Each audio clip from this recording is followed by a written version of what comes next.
ఏపీలో 13 ఉమ్మడి జిల్లాలు ఉన్నాయి కదా, అందులో ఏ పార్టీకి ఎన్ని సీట్లు రాబోతున్నాయి? మెజారిటీ సీట్లు టీడీపీ పార్టీ అండ్ కూటమికి అత్యధికంగా జిల్లాలో రాబోతుంది. కేవలం సీట్లు మాత్రం వైఎస్ఆర్సీపీ తెలుసుకోబోతుంది. అత్యంత తక్కువగా ఏ జిల్లాలో రాబోతున్న అంశం కనుక తీసుకున్నట్లయితే టీడీపీ కూటమికి జిల్లాలో కేవలం సీట్లు మాత్రం వస్తున్నాయి. అక్కడ వైఎస్ఆర్సీపీకి సీట్లు వస్తుంది. ఏపీలో 13 ఉమ్మడి జిల్లాలు ఉన్నాయి కదా, అవునండి. అందులో ఏ పార్టీకి ఎన్ని సీట్లు రాబోతున్నాయి చెప్పగలుగుతారా? ఖచ్చితంగా అండి. మీరు గమనించినట్లయితే నా అబ్జర్వేషన్లో, నా పొలిటికల్ ఆస్ట్రాలజికల్ రీసెర్చ్లో తెలిసిన విషయం ఏంటంటే అండి, ఏపీలో ఏ జిల్లాలో ఏ పార్టీకి ఎన్ని సీట్లు వస్తున్నాయి అనేది గమనించే క్రమంలో మరొక విషయం చెప్పాలనుకుంటున్నాను. ఏ జిల్లాలో అత్యధికంగా ఏ పార్టీకి ఎక్కువ రాబోతున్నాయి అనే అంశంగా తీసుకున్నట్లయితే టీడీపీ పార్టీ అండ్ కూటమికి అత్యధికంగా గుంటూరు జిల్లాలో రాబోతున్నాయండి. గుంటూరు? అవునండి. ఓకే. అవుట్ ఆఫ్ 17 15 సీట్లు టీడీపీ కూటమికి రాబోతున్నాయండి. అక్కడ కేవలం 2 సీట్లు మాత్రమే వైఎస్ఆర్సీపీ గెలుచుకోబోతుంది. అలాగనే అత్యంత తక్కువగా ఏ జిల్లాలో రాబోతున్న అంశం కనుక తీసుకున్నట్లయితే టీడీపీ కూటమికి కడప జిల్లాలో కేవలం 3 సీట్లు మాత్రం వస్తున్నాయండి. అక్కడ వైఎస్ఆర్సీపీకి 7 సీట్లు వస్తున్నాయండి. అలాగే వైఎస్ఆర్సీపీ పార్టీ కనుక తీసుకున్నట్లయితే రాష్ట్ర వ్యాప్తంగా ఉన్న 13 ఉమ్మడి జిల్లాల్లో ఏ జిల్లాలో ఎక్కువగా సీట్లు వస్తున్న అంశంగా తీసుకున్నట్లయితే అత్యధికంగా కర్నూలు జిల్లాలో 10 సీట్లని గెలుస్తుందండి. అంటే ఉమ్మడి కర్నూలు జిల్లాలో 14 సీట్లు ఉన్నాయండి.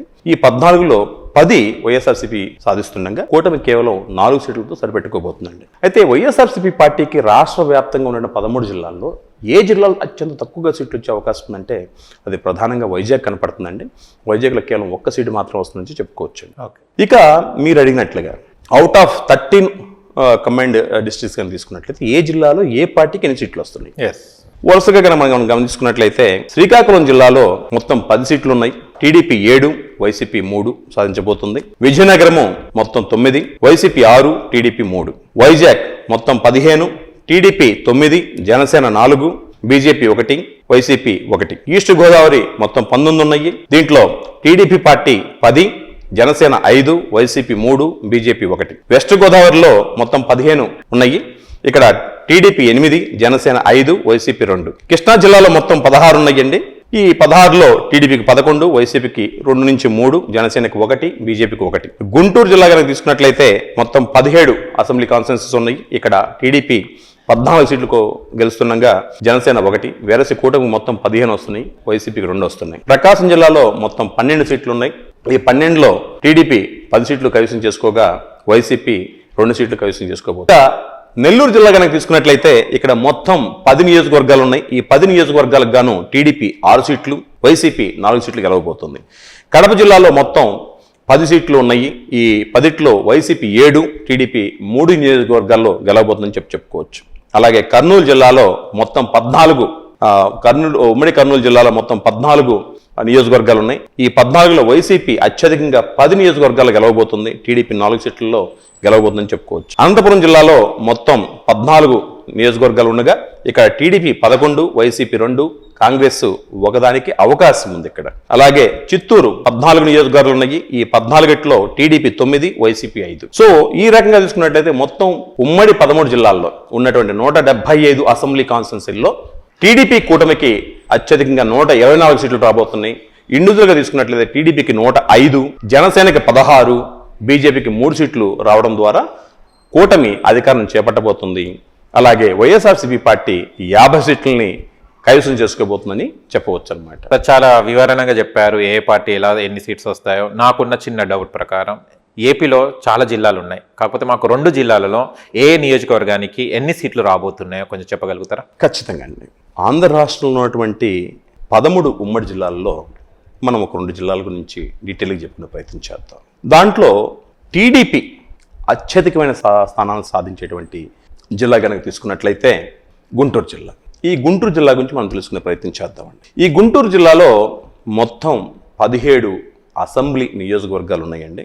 దీంట్లో మనం చెప్పుకున్నాము అత్యధికంగా Telugu Desam party 14, Janasena party 1, YSRCP party 2 గెలుచుకునే అవకాశాలు ఉన్నట్టుగా మనం డిస్కస్ చేసుకున్నాం. అవి వివరంగా తీసుకున్నట్లయితే ఇండివిజువల్గా ముందుగా పెదకూరపాడు.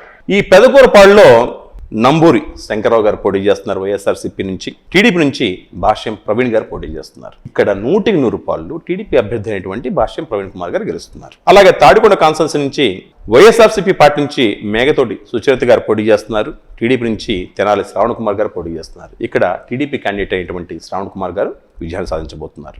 మంగళగిరిలో వైఎస్ఆర్సీపీ పార్టీ నుంచి మురుగుడు లావణ్య గారు పోటీ చేస్తున్నారు. ఇక్కడ తెలుగుదేశం పార్టీ నుంచి నారా లోకేష్ గారు పోటీ చేస్తున్నారు. వీరు కనీసం 30,000 పైచిలకు మెజార్టీ తోటి గెలవబోతున్నారని చెప్పవచ్చు.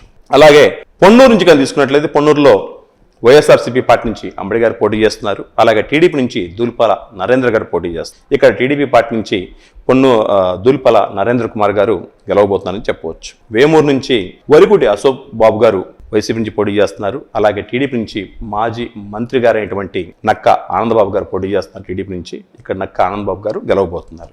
రేపల నియోజకవర్గం నుంచి వైఎస్ఆర్సీపీ పార్టీ నుంచి గణేష్ గారు పోటీ చేస్తున్నారు. అలాగే టీడీపీ నుంచి అనగాని సత్యప్రసాద్ గారు పోటీ చేస్తున్నారు. ఇక్కడ టీడీపీ పార్టీ లీడర్ అయినటువంటి సత్యప్రసాద్ గారు గెలవబోతున్నారు. గుంటూరు జిల్లాలో మరొక కాన్స్టెన్సీ అయినటువంటి తెనాలి నుంచి కనుక తీసుకున్నట్లయితే తెనాలిలో వైఎస్ఆర్సీపీ పార్టీ నుంచి అన్నాబత్తిన శివకుమార్ గారు పోటీ చేస్తున్నారు.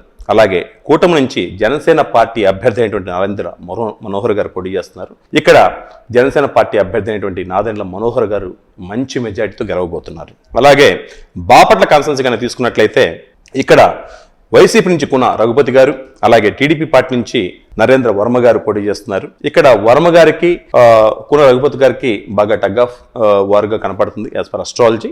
బట్ ఎడ్జ్ కనుక తీసుకున్నట్లయితే కొంత కున రఘుపతి గారికి ఉందని చెప్పవచ్చు. ఇక్కడ ప్రాబిలిటీ మాత్రం కన్ఫామ్ ఇక్కడ గెలుస్తుందని చెప్పలేము. బట్ ప్రాబిలిటీ మాత్రం వైఎస్ఆర్సీపీ క్యాండిడేట్ అయినటువంటి రఘుపతి గారికి ఎడ్జ్ ఉందని చెప్పుకోవచ్చు. అలాగనే పత్తిపాడు కాన్స్టెన్సీ కనుక తీసుకుంటే ఈ పత్తిపాడు మనకి గుంటూరు కాన్స్టెన్సీ గురించి మాత్రమే మాట్లాడుతున్నాను. వైఎస్ఆర్సీపీ పార్టీ నుంచి కిరణ్ కుమార్ గారు పోటీ చేస్తున్నారు. అలాగే టీడీపీ నుంచి రామాంజలి గారు పోటీ చేస్తున్నారు. ఇక్కడ రామాంజలి గారు గెలుస్తున్నారు. అలాగే గుంటూరు వెస్ట్ నుంచి మంత్రిగా పనిచేసినటువంటి విడుదల రజని గారు పోటీ చేస్తున్నారు వైఎస్ఆర్సీపీ పార్టీ నుంచి. అలాగే టీడీపీ నుంచి గల్లా మాధవ్ గారు పోటీ చేస్తున్నారు. ఈ కాన్స్టెన్సీలో విడుదల రజని గారు ఓడిపోతున్నారు. టీడీపీ క్యాండిడేట్ అంటే మాధవ్ గారు గెలవబోతున్నారు. అలాగే గుంటూరు ఈస్ట్ వైఎస్ఆర్సీపీ పార్టీ నుంచి ఫాతిమ గారు పోటీ చేస్తున్నారు. టీడీపీ నుంచి నజీర్ గారు పోటీ చేస్తున్నారు. ఇక్కడ నజీర్ గారే గెలిచే అవకాశాలు మెండుగా ఉన్నాయి. అలాగే చిలుకూరుపేట కాన్స్టెన్సీ కనుక తీసుకున్నట్లయితే ఇక్కడ మనోహర్ నాయుడు గారు వైసీపీ నుంచి పోటీ చేస్తున్నారు. టీడీపీ నుంచి పత్తిపాటి పుల్లారావు గారు పోటీ చేస్తున్నారు. వీరు గతంలో మంత్రిగా కూడా చేశారు. ఈసారి పత్తిపాటి పుల్లారావు గారు ఘన విజయం సాధించబోతున్నారని చెప్పుకోవచ్చు. అలాగే నరసరావుపేట నుంచి వైఎస్ఆర్సీపీ పార్టీ నుండి శ్రీనివాసరెడ్డి గారు పోటీ చేస్తున్నారు. టీడీపీ నుంచి అరవింద్ బాబు గారు పోటీ చేస్తున్నారు. ఇక్కడ అరవింద్ బాబు గారు టీడీపీ నుంచి గెలవబోతున్నారు. సత్తెనపల్లి నుంచి అంబటి రాంబాబు గారు పోటీ చేస్తున్నారు. టీడీపీ నుంచి కన్నా లక్ష్మణ్ గారు గతంలో కాంగ్రెస్ గవర్నమెంట్లో మంత్రిగా కూడా పనిచేశారు. వీరు మంచి మెజారిటీ ఇక్కడ గెలవబోతున్నారు. అంబటి రాంబాబు గారు ఓడిపోబోతున్నారని చెప్పుకోవచ్చు. అలాగే వినుకొండ కాన్స్టెన్సీ కనుక తీసుకున్నట్లయితే ఇక్కడ బ్రహ్మనాయుడు గారు పోటీ చేస్తున్నారు వైఎస్ఆర్సీపీ పార్టీ నుంచి. టీడీపీ నుంచి జీవి ఆంజనేయులు గారు పోటీ చేస్తున్నారు. ఇక్కడ ఆంజనేయులు గారు ఓడిపోయే అవకాశం ఉంది టీడీపీ నుంచి. వైఎస్ఆర్సీపీ పార్టీ అభ్యర్థి అయినటువంటి బ్రహ్మనాయుడు గారు గెలిచే అవకాశాలు మెండుగా ఉన్నాయి. అలాగనే గురజాల కాన్స్టెన్సీ ఇక్కడ కాస్ మహేష్ రెడ్డి గారు పోటీ చేస్తున్నారు. టీడీపీ నుంచి ఎర్రపత్రిని శ్రీనివాసరావు గారు పోటీ చేస్తున్నారు. ఇక్కడ టీడీపీ పార్టీ అభ్యర్థి అయినటువంటి ఎర్రపత్రిని శ్రీనివాసరావు గారు గెలవబోతున్నారు. మాచల కాన్స్టెన్సీ నుంచి పిన్నెల్లి రామకృష్ణారెడ్డి గారు పోటీ చేస్తున్నారు. టీడీపీ నుంచి బ్రహ్మానంద రెడ్డి గారు పోటీ చేస్తున్నారు. ఇక్కడ ఎవరు ఊహించినటువంటి మెజార్టీ తోటి టీడీపీ పార్టీ అభ్యర్థి అయినటువంటి బ్రహ్మానంద రెడ్డి గారు గెలవబోతున్నారు. అలాగే మరొక కాన్స్టెన్సీ అంటే రాష్ట్ర వ్యాప్తంగా ఉండే 13 ఉమ్మడి జిల్లాల్లో వైఎస్ఆర్సీపీ పార్టీకి అత్యధికంగా సీట్లు రావడానికి అవకాశం ఉన్నటువంటి మరో జిల్లా కనుక తీసుకున్నట్టయితే అది మనం కర్నూలుగా మనం చెప్పుకున్నాం. ఈ కర్నూలులో ఇండివిజువల్గా ఆయా నియోజకవర్గాల్లో గెలుపు అవకాశాలు ఎలా ఉన్నాయనేది మనం డిస్కస్ చేసే ప్రయత్నం చేద్దాం. ఈ ఉమ్మడి కర్నూలు జిల్లాలో మొత్తం 14 నియోజకవర్గాలు ఉన్నాయి. దీంట్లో అత్యధికంగా వైఎస్ఆర్సీపీ పార్టీ 10 నియోజకవర్గాల్లో విజయాన్ని సాధించబోతున్నట్టుగా మనం తెలుసుకున్నాము. అలాగే టీడీపీ పార్టీ 4 గెలుచుకునే అవకాశం ఉన్నట్టుగా మనం తెలుసుకున్నాము. అవి ఏంటి అనేది ఇండివిజువల్గా తెలుసుకునే ప్రయత్నం చేద్దాం. ఆలగడ్డ, ఈ ఆలగడ్డలో టీడీపీ పార్టీ అభ్యర్థి అయినటువంటి భూమా అఖిలప్రియ గారు గెలుస్తున్నారు. శ్రీశైలం నుంచి వైఎస్ఆర్సీపీ పార్టీ అభ్యర్థి అయినటువంటి శిల్ప చక్రపాణి రెడ్డి గారు గెలుస్తున్నారు. నందికొట్కూరు నుంచి వైఎస్ఆర్సీపీ పార్టీ అభ్యర్థి అయినటువంటి దారా సుధీర్ గారు గెలుస్తున్నారు. కర్నూలు నుంచి టీడీపీ పార్టీ అభ్యర్థి అయినటువంటి టీజీ భరత్ గారు గెలుస్తున్నారు. పాణ్యం నుంచి వైఎస్ఆర్సీపీ పార్టీ అభ్యర్థి అయినటువంటి రాంభూపాల్ రెడ్డి గారు గెలుస్తున్నారు. నంద్యాల నుంచి వైఎస్ఆర్సీపీ పార్టీ అభ్యర్థి అయినటువంటి శిల్ప రవిచంద్ర కిషోర్ రెడ్డి గారు గెలుస్తున్నారు. అలాగే బనగానపల్లి నుంచి బీసీ జనార్దన్ రెడ్డి గారు గెలుస్తున్నారు. దోణి నుంచి వైఎస్ఆర్సీపీ పార్టీలో మంత్రిగా చేసినటువంటి బుగ్గన రాజేంద్రనాథ్ రెడ్డి గారు గెలుస్తున్నారు. పత్తికొండ నుంచి శ్రీదేవి గారు గెలుస్తున్నారు వైఎస్ఆర్సీపీ పార్టీ. అలాగే కోడుమూరు నుంచి ఆదిమూలపు సతీష్ గారు పోటీ చేస్తున్నారు, వారు గెలిచే అవకాశం ఉంది. అలాగే ఎమ్మిగనూరు నుంచి టీడీపీ పార్టీ అభ్యర్థి అయినటువంటి నాగేశ్వరరెడ్డి గారు గెలుస్తున్నారు. మంత్రాలయం నుంచి వైఎస్ఆర్సీపీ పార్టీ అభ్యర్థి అయినటువంటి బాలనాగిరెడ్డి గారు గెలుస్తున్నారు.